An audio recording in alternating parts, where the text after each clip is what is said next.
പാഠം 627. വീണ്ടും ചില കല്യാണ ചിന്തകൾ.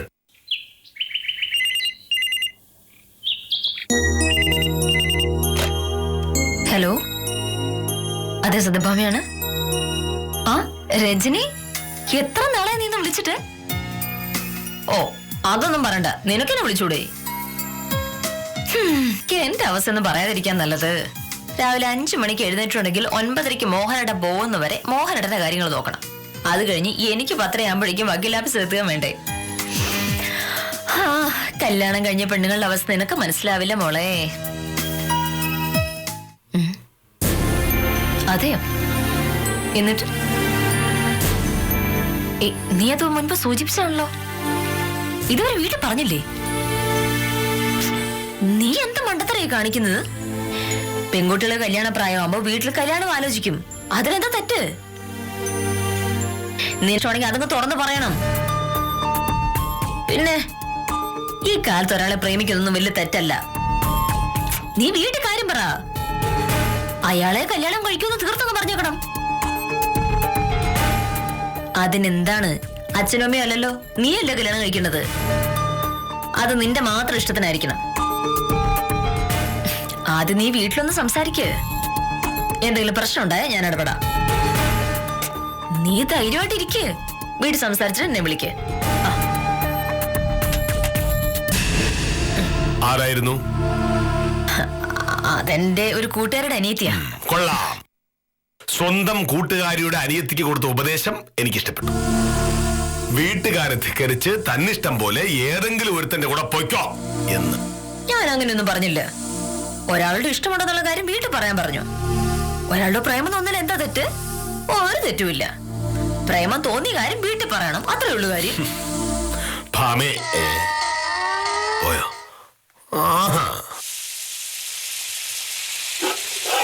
ഒരാളോട് പ്രേമം തോന്നിയ കാര്യം വീട്ടിൽ പറയാൻ മാത്രമല്ലല്ലോ നീ പറഞ്ഞത്. വീട്ടിൽ പറഞ്ഞിട്ട് വീട്ടുകാർ സമ്മതിച്ചില്ലെങ്കിൽ ഒളിച്ചോളാൻ നീ പറഞ്ഞില്ലേ? ഞാൻ അങ്ങനെയൊന്നും പറഞ്ഞിട്ടില്ല. മോഹനേട്ടൻ എന്താണ് വെറുതെ കാര്യങ്ങൾ ഇങ്ങനെ ഊഹിച്ചുണ്ടാക്കുന്നത്? കല്യാണം കഴിക്കുന്നത് അച്ഛനും അമ്മയും അല്ലല്ലോ, നീയല്ലേ. അപ്പോ അത് നിന്റെ മാത്രം ഇഷ്ടമായിരിക്കണം എന്ന് നീ പറഞ്ഞില്ലേ? എന്താണ് അർത്ഥം? നിനക്കൊരു പ്രേമമുണ്ട്, അത് നീ അച്ഛന്റെ അമ്മയുടെ മുഖത്ത് നോക്കി പറയണം. അയാളെ മാത്രമേ കല്യാണം കഴിക്കൂ എന്ന് തീർത്ത് പറയണം. എന്ന് പറഞ്ഞാൽ അതിനൊരു അർത്ഥമേ ഉള്ളൂ. അച്ഛനും അമ്മയും ആ കല്യാണത്തിന് സമ്മതിച്ചില്ലെങ്കിൽ പ്രേമിച്ചവനോട് ഇറങ്ങി ഒളിച്ചോടിക്കൊള്ളു. മോഹനേട്ടാ, വിദ്യാഭ്യാസമുള്ളൊരു പെൺകുട്ടി, അവക്ക് അന്തസ്സുള്ളൊരു ജോലിയുണ്ട്. അവളൊരു ചെറുപ്പക്കാരനുമായി പ്രേമത്തിലാവുന്നു. അയാളും യോഗ്യൻ, വിദ്യാസമ്പന്നൻ, നല്ല ജോലിയുമുണ്ട്. കാഴ്ചയിൽ എങ്ങനെയുണ്ടെന്ന് എനിക്കറിഞ്ഞൂടാ, ഞാൻ കണ്ടിട്ടില്ല. അങ്ങനെ ഒരു പ്രേമം ഉണ്ടാവുന്നതിൽ എന്താണ് തെറ്റ്? അവർക്ക് കല്യാണം കഴിക്കുന്നില്ല, എന്താണ് തടസ്സം? ഞാൻ പറഞ്ഞ പ്രശ്നം അതല്ലല്ലോ. അങ്ങനെ ഒരു പ്രേമം ഉണ്ടാവുമ്പോൾ പെൺകുട്ടി അത് വീട്ടിൽ പറയുന്നു, വീട്ടുകാർക്ക് അത് ഇഷ്ടമാകുന്നില്ല. അങ്ങനെ വരുമ്പോൾ വീട്ടുകാരുടെ ഇഷ്ടത്തിന് വേറൊരു കല്യാണം കഴിക്കുകയല്ലേ വേണ്ടത്. അല്ലാതെ ഞാൻ ഇയാളെ മാത്രമേ കല്യാണം കഴിക്കൂ എന്ന് സ്വന്തം അച്ഛന്റെ മുഖത്ത് നോക്കി ഒരു പെൺകുട്ടി പറയാന്ന് വെച്ചാല്? സ്വന്തം അച്ഛന്റെ മുഖത്ത് നോക്കിയല്ലേ മോഹനേട്ട അത് പറയാൻ പറ്റുള്ളൂ. വേറെ ആരോടൊന്ന് പറയും? പക്ഷേ അച്ഛന് ആ ബന്ധം ഇഷ്ടമല്ലെങ്കിൽ അത് മറക്കാൻ കൂടി നീ ആ പെൺകുട്ടി ഉപദേശിക്കണമായിരുന്നു. അവളുടെ അച്ഛൻ ആ ബന്ധം ഇഷ്ടമല്ലാത്തതിന്റെ കാരണം എന്താണ്? അതിനല്ലേ ആദ്യം മറുപടി കിട്ടേണ്ടത്. ഇനി അതിനൊരു മറുപടി കിട്ടിയാലും ഞാൻ ആ പെൺകുട്ടിയുടെ ഭാഗത്ത് നിൽക്കൂ. കാരണം കല്യാണം കഴിക്കേണ്ടത് അവളാണ്, അവളുടെ അച്ഛനല്ല.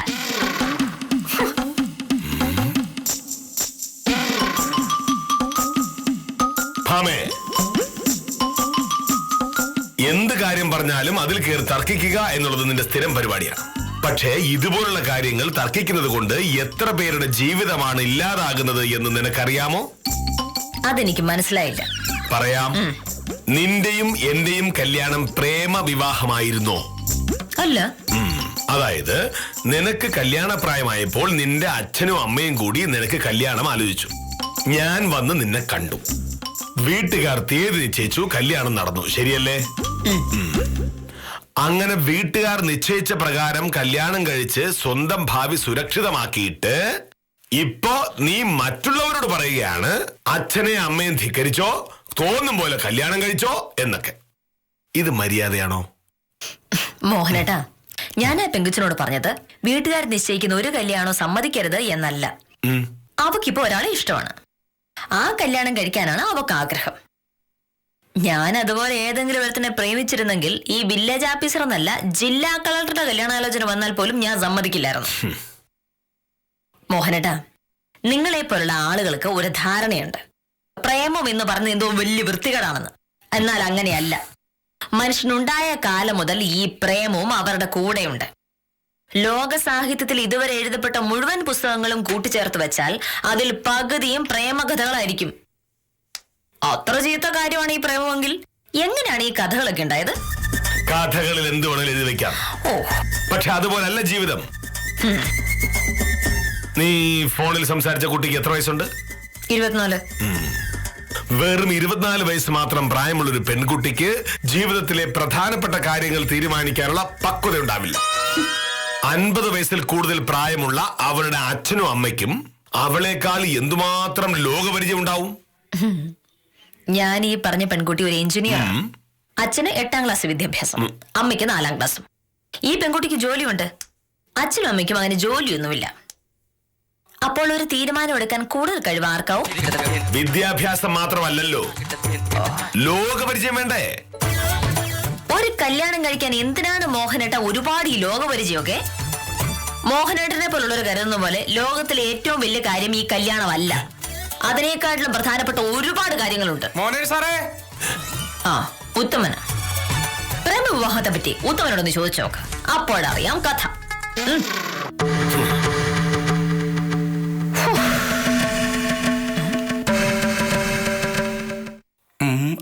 നമസ്കാരമുണ്ട് സാർ. ആ പുരുഷോത്തമ ചേട്ടന്റെ കൈവശാവകാശ സർട്ടിഫിക്കറ്റിന്റെ കാര്യം ഒന്ന് ഓർമ്മിപ്പിക്കാൻ വേണ്ടി വന്നതാണ്. ഇന്ന് ആ സർട്ടിഫിക്കറ്റ് കൊടുത്തു കഴിഞ്ഞാൽ നാളെയോ മറ്റന്നാളോ പുരുഷോത്തമ ചേട്ടന് സഹകരണ ബാങ്കിൽ നിന്ന് ആ കാശ് കിട്ടുമായിരുന്നു. നമസ്കാരം. ഉത്തമൻ ഇപ്പോ ഈ കാര്യം പറഞ്ഞ് ഇവിടെ വന്നത് വളരെ നന്നായി. പുരുഷോത്തമൻ ചേട്ടൻ സഹകരണ ബാങ്കിൽ നിന്ന് ലോൺ എടുക്കുന്നതിനാണ്. അത് സാറിന്റെ അടുത്ത് പറഞ്ഞിരുന്നതാണല്ലോ. പുരുഷോത്തമ ചേട്ടന്റെ മോള് മീനാക്ഷിയുടെ കല്യാണം ഈ അടുത്ത മാസമല്ലേ? ശരി, മീനാക്ഷിയുടെ കല്യാണം തീരുമാനിച്ചത് ആരാണ്? പുരുഷോത്തമ ചേട്ടൻ. അച്ഛൻ പറഞ്ഞത് മീനാക്ഷി അതുപോലെ അനുസരിച്ചില്ലേ? അനുസരിച്ച് കാണുമല്ലോ, അതാണല്ലോ കല്യാണം നിശ്ചയിച്ചത്. ഇപ്പൊ നിനക്ക് മനസ്സിലായോ ഭാമയെ കാര്യങ്ങൾ? ഈ മീനാക്ഷി എന്ന് പറയുന്ന കുട്ടി ഒരു കോളേജ് അധ്യാപിക. അവൾ ആരെ കല്യാണം കഴിക്കണം എന്ന് തീരുമാനിക്കാനുള്ള വിദ്യാഭ്യാസം നീ പറഞ്ഞതുപോലെ അവൾക്കുമുണ്ട്. പക്ഷേ അവൾ ചെയ്തെന്താണ്? അടക്കവും ഒതുക്കമുള്ള ഒരു പെൺകുട്ടിയായി അച്ഛൻ പറഞ്ഞത് അനുസരിച്ചു. ഉത്തമ, ഈ പ്രേമത്തെ കുറിച്ച് ഉത്തമന്റെ അഭിപ്രായം എന്താണ്? അയ്യോ, അതിപ്പോ പ്രേമോന്നൊക്കെ പറഞ്ഞ അതിലിപ്പോ അഭിപ്രായം പറയാൻ തോന്നിരിക്കുന്നു സാറേ. ഉത്തമൻ കുറച്ചധികം കാലമായി കല്യാണം കഴിക്കാനായി ശ്രമിച്ചുകൊണ്ടേ ഇരിക്കുകയാണല്ലോ. ഒരു പെണ്ണിനെ പ്രേമിച്ച് കല്യാണം കഴിക്കണ്ട എന്ന് ഉത്തമൻ തീരുമാനിച്ചത് എന്തുകൊണ്ടാണ്? അയ്യോ സാറേ, ഞാൻ അങ്ങനെ തീരുമാനിച്ചിട്ടൊന്നുമില്ല. എനിക്ക് ഒരുപാട് പെണ്ണുങ്ങളുടെ പ്രേമം തോന്നിയിട്ടുണ്ട്. പക്ഷേ ഞാൻ ഇതുവരെ ആരോടും തുറന്നു പറഞ്ഞിട്ടില്ല. തുറന്നു പറഞ്ഞ എന്താ ഉണ്ടാവുന്നുള്ള പേടി കൊണ്ടാണ് തുറന്നു പറയാത്തത്. ഇനിയിപ്പോ ഈ ലോകത്ത് എവിടെയെങ്കിലും ഏതെങ്കിലും ഒരു പെണ്ണിന് എന്നോട് പ്രേമം തോന്നിക്കഴിഞ്ഞാൽ തിരിച്ച് പ്രേമിക്കാൻ ഞാൻ തയ്യാറാണ് സാറേ. ശരി, അപ്പോ ആ പെണ്ണിനെ കല്യാണം കഴിക്കണ്ട എന്ന് ഉത്തമന്റെ അമ്മ പറയാണെന്ന് വെക്കുക. ഉത്തമൻ എന്ത് ചെയ്യും? ഇല്ല, എനിക്കൊരു പെണ്ണിനെ ഇഷ്ടമാണെങ്കിൽ അവളെ കെട്ടണ്ട എന്ന് പറയാനുള്ള കാര്യം അമ്മയ്ക്ക് എന്താ? മക്കളോട് സ്നേഹമുള്ള അച്ഛനമ്മമാർ മക്കളുടെ ഇഷ്ടം സമ്മതിക്കുമല്ലോ. ഉത്തമൻ ഇപ്പൊ ആ പറഞ്ഞതാണ് പോയിന്റ്. മക്കളോട് ഇഷ്ടമുള്ള അച്ഛനമ്മമാർ മക്കളുടെ ഇഷ്ടത്തിന് എതിര് നിൽക്കില്ല. എതിര് നിൽക്കുന്നവർ അത് മക്കളോടുള്ള സ്നേഹം കൊണ്ട് ചെയ്തതല്ല. എന്റെ മകനോ മകളോ ഞാൻ തീരുമാനിക്കുന്ന പോലെ ജീവിക്കണം എന്ന മുഷ്കാണ് അതിന് പിന്നില്ല. കേട്ടോ ഉത്തമ, വയസ്സായ അച്ഛനും അമ്മയും കൂടി ചെറുപ്പക്കാരിയായ മകൾക്ക് അവളോട് ചോദിക്കാതെ ഒരു ചെറുക്കനെ കണ്ടുപിടിക്കണം. പറയുന്ന കാരണം അച്ഛനും അമ്മയ്ക്ക് ലോകപരിചയം ഉണ്ട് എന്നുള്ളതാണ്. അങ്ങനെ കല്യാണം കഴിഞ്ഞ് കുറച്ചു നാൾ കഴിയുമ്പോ ഈ ലോകപരിചയമുള്ള അച്ഛനും അമ്മയും അങ്ങ് മരിച്ചു പോകും. പാവമകളോ അച്ഛനമ്മമാരായിട്ട് തലയിൽ വെച്ചു കൊടുത്ത കുരിശിനെ ജീവിതകാലം മുഴുവനും ചുമക്കേണ്ടി വരും. ഒരു ഷർട്ട് വാങ്ങുമ്പോഴും ചുരിദാർ വാങ്ങുമ്പോഴും അതിടുന്നവരുടെ ഇഷ്ടമാണ് നോക്കുന്നത്. കല്യാണത്തിന്റെ കാര്യത്തിൽ മാത്രം മറ്റുള്ളവരുടെ ഇഷ്ടവും തീരുമാനവും. നൂറ്റാണ്ടുകളായി നമ്മുടെ നാട്ടിൽ അങ്ങനെ നടക്കുന്നുണ്ട്. എന്നിട്ട് ഒരു ദോഷം ഉണ്ടായില്ലല്ലോ. ആര് പറഞ്ഞില്ലെന്ന്? ഇഷ്ടമില്ലാത്ത കല്യാണത്തിന് സമ്മതിക്കേണ്ടി വന്നും ഇഷ്ടമുള്ളവരെ കല്യാണം കഴിക്കാൻ പറ്റാതെ വന്നും ജീവിതം നശിച്ചുപോയ 100 കണക്കിന് ആളുകളുണ്ട്. എന്നോട് ഈ വിഷയത്തിൽ അഭിപ്രായം ചോദിക്കുന്നവരോട് എനിക്കൊന്നേ പറയാനുള്ളൂ. കല്യാണം എന്നത് അതിലേർപ്പെടുന്നവരുടെ ഇഷ്ടത്തിന് നടക്കേണ്ട ഒരു സംഗതിയാണ് എന്ന്. സാറേ, അല്ല, ഇപ്പൊ ഈ പ്രേമത്തിന്റെ കല്യാണത്തിന്റെ കാര്യം പറയാനുള്ള കാര്യം എന്താണ്? ഭാമ അവളുടെ ഏതോ കൂട്ടുകാരുടെ അനിയത്തിക്ക് ഉപദേശം കൊടുക്കുന്നു. അച്ഛനമ്മമാർ പറയുന്നത് കേൾക്കേണ്ട കാര്യമില്ല, നിനക്ക് ഇഷ്ടമുള്ള ആളെ നീ കെട്ടിക്കോ എന്ന്. അല്ല, അത് പിന്നെ വക്കീലൊരു വക്കീലാണല്ലോ. അപ്പൊ പിന്നെ കാര്യങ്ങളൊക്കെ നിയമപരമായ രീതിയിലല്ലേ സംസാരിക്കൂ. നിയമപരമായുള്ള സംസാരം കോടതിയിൽ. ഇതെന്നെ വീടാണ്.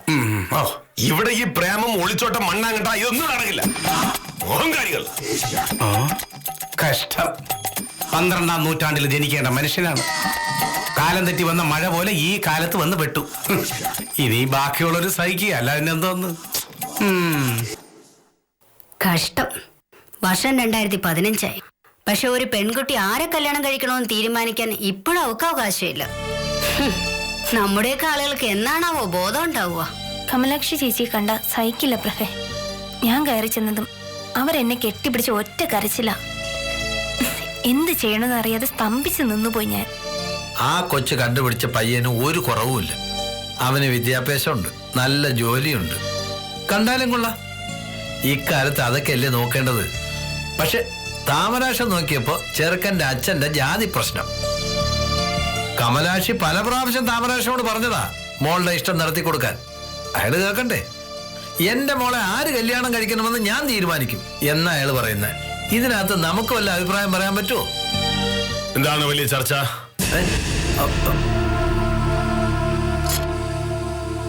ഏതോ കല്യാണാലോചനയാണല്ലോ. രാവിലെ വന്നിരുന്ന് കല്യാണാലോചന നടത്താൻ ഇത് മാരേജ് ബ്യൂറോ അല്ല, വില്ലേജ് ഓഫീസാണ്. മനപ്രയാസം കൊണ്ട് പറഞ്ഞാണ് സാർ. ജലസേന വകുപ്പിൽ ജോലി ഉണ്ടായിരുന്ന താമരാക്ഷന് സാറിന് ഓർമ്മയില്ലേ? കഴിഞ്ഞ കൊല്ലം റിട്ടയർ ചെയ്ത താമരാക്ഷന്റെ മോളും കൂടെ ജോലിയുള്ള ഒരു പയ്യനുമായിട്ട് പ്രേമത്തിലായി. നല്ല ചെറുക്കനാ. പക്ഷെ ചെറുക്കന്റെ അച്ഛന്റെ ജാതിയും പറഞ്ഞ് താമരാക്ഷൻ കല്യാണത്തിന് എതിരെ നിന്നു. അല്ലെന്താ തെറ്റ്? ഏതച്ഛനും മക്കൾക്ക് നല്ലത് വരണമെന്നല്ലേ ആലോചിക്കൂ. അല്ലാതെ അതുകൊണ്ട് മക്കൾ ആരെ കല്യാണം കഴിക്കണമെന്ന് അച്ഛനമ്മമാർ തീരുമാനിക്കുന്നതല്ലേ നല്ലത്. ഇനി താമരാക്ഷൻ ചേട്ടൻ തീരുമാനിച്ച പോലെ തന്നെ ആ പെൺകൊച്ച് ആത്മഹത്യ ചെയ്തു. ജോലി സ്ഥലത്ത് വെച്ചാ മരിച്ചത്. ബോഡി ഇന്ന് കൊണ്ടുവരികയുള്ളൂ. കാഞ്ഞില സാർ രാവിലെ വീട്ടിൽ പോയിരുന്നു. ഇപ്പൊ താമരാക്ഷൻ ചേട്ടന്റെ സൂക്കേട് മാറിയല്ലോ. ഒരു ന്യായവും ഇല്ലാതെ മോളുടെ ഇഷ്ടത്തിന് എതിരെ നിന്നതിന്റെ ഫലം അനുഭവിക്കട്ടെ.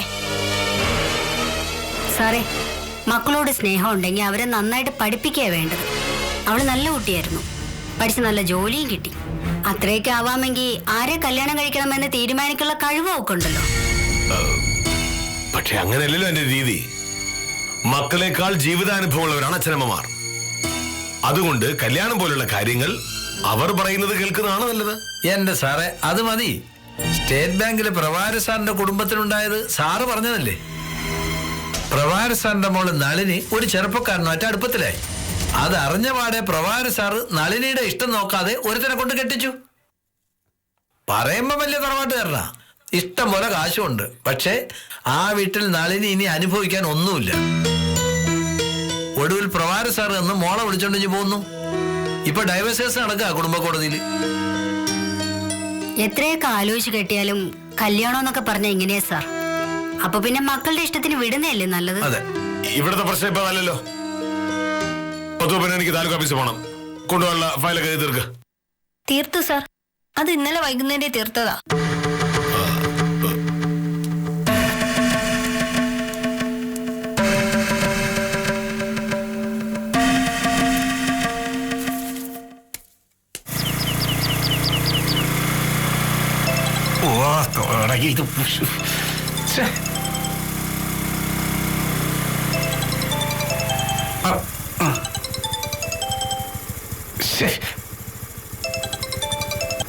ഹലോ, അതെ ഉത്തമനാണ്.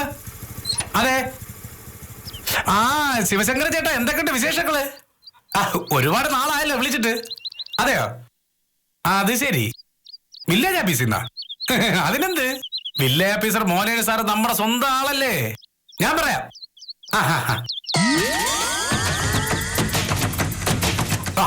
ഈശ്വര ശിവശങ്കര ചേട്ടന് ഭാഗ്യമുണ്ട് കേട്ടാ. മോനൊരു സാറിന്റെ കാര്യം പറഞ്ഞതേ ഉള്ളൂ. അപ്പൊ ദാ സാറ് കൃത്യമായിട്ട് എന്റെ മുമ്പില്. പിന്നെ ശരി, വിളിക്കാം. ഓ ഓക്കെ, ശരി. നമസ്കാരം സാറേ. ഇന്ന് നേരത്തെ ആണല്ലോ. ഓ, ചെറിയച്ച വന്നതുകൊണ്ട് നേരത്തെ ആഫീസിൽ നിന്ന് ഇറങ്ങിയല്ലേ? ചെറിയച്ചനോ? സാറിന് ചെറിയച്ച വന്നിട്ടുണ്ട്. ഒരു 1.5 മണിക്കൂറായി കാണും. ഞാൻ കൃഷ്ണൻകുട്ടിയുടെ ചായക്കടയിൽ നിന്ന് ഇറങ്ങിയപ്പോ ദാ ഒരാൾ എന്റെ മുമ്പില്. കണ്ടപ്പോ തന്നെ എനിക്ക് തോന്നി പരിചയമുള്ള ആളാണല്ലോ എന്ന്. അങ്ങനെ ഞാൻ ആലോചിച്ചുകൊണ്ടിരിക്കുമ്പോ പുള്ളിക്കാരൻ്റെ ഒരു ചോദ്യം ഇങ്ങോട്ട്, ഉത്തമനല്ലേ എന്ന്. ഞാൻ പറഞ്ഞ അതേ എന്ന്. പറഞ്ഞ പുള്ളിക്കാരന്റെ മറുപടി എന്നെ മറന്നുപോയോ ഉത്തമ? ഞാൻ മോഹനകൃഷ്ണന്റെ ചെറിയച്ഛനാണ് എന്ന്. അപ്പോഴേ എനിക്ക് ആളെ പിടികിട്ടി. പിന്നെ ഒട്ടും താമസിച്ചില്ല, ചെറിയച്ഛനെ വണ്ടിയുടെ പിറകിലോട്ട് കയറ്റി നേരെ വീട്ടിലേക്ക് വിട്ടു. വക്കീല് സാറിനെ വിളിച്ച് പറഞ്ഞില്ലായിരുന്നോ? ഓ സൂക്ഷിച്ച്. അയ്യോ, അയാൾ ഇതാ പിടിച്ച് വള്ളിയും പൊട്ടി. സാറിന് ആളാ മനസ്സിലായില്ലേ? പുതുശ്ശേരിയിലെ ദിവാരനെ. എങ്ങനെ ജീവിച്ച മനുഷ്യനാ ഇപ്പൊ ഈ കോലത്തിലായി. സാറിന് പിടിയിട്ടില്ലെന്ന് തോന്നുന്നു. ടൗണിൽ പലചരക്ക് കട നടത്തിയിരുന്ന ദിവാരേണ്ണനെ ഇയാളുടെ മോള് ഒരു പയ്യന് മറ്റു പ്രേമത്തിലായി. ദിവാരൻ ചേട്ടനത് ഇഷ്ടപ്പെട്ടില്ല. എന്റെ മോളുടെ കാര്യം ഞാൻ തീരുമാനിച്ചോളാം എന്ന് പറഞ്ഞു. പൂത്ത കാശുള്ളതിന്റെ അഹങ്കാരം ഉണ്ടായിരുന്നു. പക്ഷെ പെങ്കൊച്ചു പറഞ്ഞു അവള് പ്രേമിച്ചവനേ കെട്ടുവെന്ന്. തർക്കമായി, വഴക്കായി. ഒടുവിൽ കാമുകനെ തല്ലാനായി ദിവാരൻ ചേട്ടൻ ആളിനെയും പറഞ്ഞു വിട്ടു. പക്ഷേ അവനും അത്യാവശ്യം ആൾബലമുള്ള കൂട്ടത്തിലായിരുന്നു. അടിയും തിരിച്ചടിയും നടന്നു. ഒരു ദിവസം അവൻ വീട്ടിൽ കയറി വന്നിട്ട്, ലക്ഷ്മി നീ എന്റെ കൂടെ ഇറങ്ങി വരുന്നുണ്ടോ എന്നൊരൊറ്റ ചോദ്യം. അവളിറങ്ങി അവനോട് പോയി. ദിവാരൻ ചേട്ടൻ അന്ന് തുടങ്ങിയ കുടിയ. ഇങ്ങേർക്ക് വല്ല കാര്യം ഉണ്ടായിരുന്നു? പിള്ളേരുടെ ഇഷ്ടത്തിന് ആ കല്യാണം നടത്തി കൊടുത്തിരുന്നെങ്കിൽ ഇപ്പൊ അന്തസാറ്റിയാക്ക് നടന്നുകൂടായിരുന്ന. പിന്നെ സാറ് വിട്ടോ, ചെറിയ നോക്കിയിരിക്കായിരിക്കും. സ്കൂട്ടറിന്റെ പിറകെ കയറുമായിരുന്നെങ്കിൽ ഞാൻ കൊണ്ട് വിട്ടേനെ. പക്ഷെ സാറ് കയറൂലല്ലോ. ഞാൻ പോട്ടെ സാറേ, എന്തേലും ഉണ്ടെങ്കിൽ വിളിച്ചാൽ മതിയേ.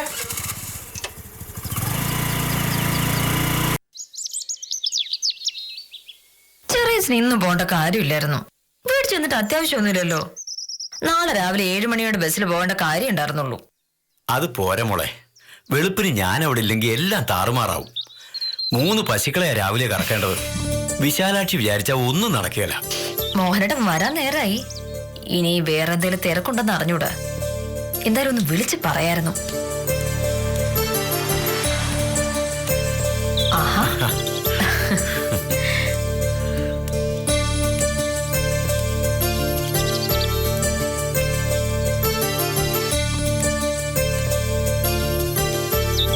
ചെറിയ ചുമന്ന കാര്യം ഉത്തമം പറഞ്ഞായിരുന്നു. എന്ത് പറ്റി പെട്ടെന്ന്? ഹേയ്, അങ്ങനൊന്നുമില്ല.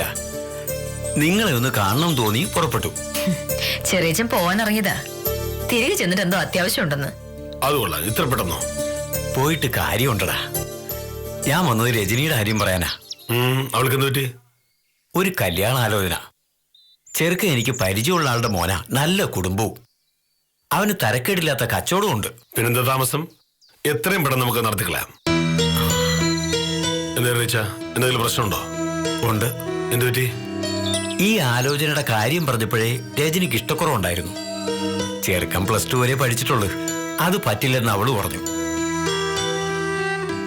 എങ്ങനെങ്കിലും നിർബന്ധിച്ച് കല്യാണം നടത്താമെന്ന് വിചാരിച്ചിരിക്കുമ്പോഴാ ഇന്ന് രാവിലെ അവൾ ഒരു പയ്യന്റെ കാര്യം പറഞ്ഞത്.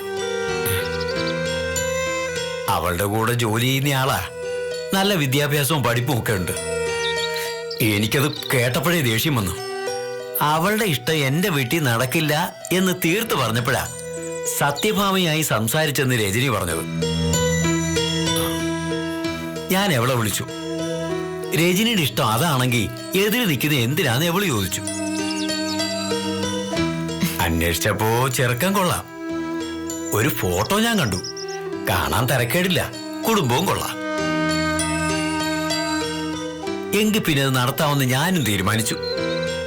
അവനെ കെട്ടിയില്ലെങ്കിൽ ചത്തുകളയുന്ന രജനി ഇവളോട് പറഞ്ഞ കാര്യം പിന്നെയാ അറിഞ്ഞത്. ഭാമ സമയത്ത് ഇടപെട്ടുകൊണ്ട് ദോഷമൊന്നും ഉണ്ടായില്ല. എവളെ ഒന്ന് നേരിട്ട് കണ്ട് കാര്യം പറയണമെന്ന് ഓർത്തിറങ്ങിയതാ. ഇനിയിപ്പോ കാര്യങ്ങൾ മുറയ്ക്ക് നടക്കട്ടെ. ചെറുക്കന്റെ വീട്ടിൽ പോകുമ്പോ നിന്നെ അറിയിക്കാം. രണ്ടുപേരും വരണം. അപ്പൊ ഞാൻ ഇറങ്ങാം. ഇനി നിന്ന് 6 മണിയുടെ ബസ് പോവും. ആ ശരി.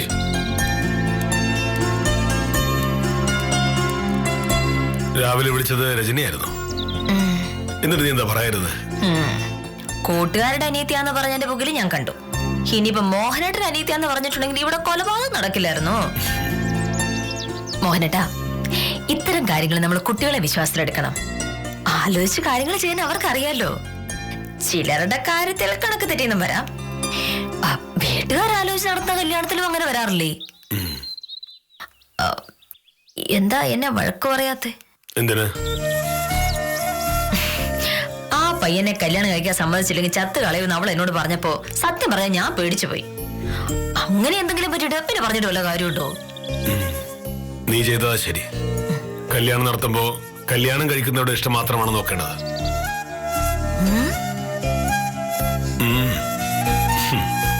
നീ ഒരു ഭയങ്കര വക്കീല് തന്നെ.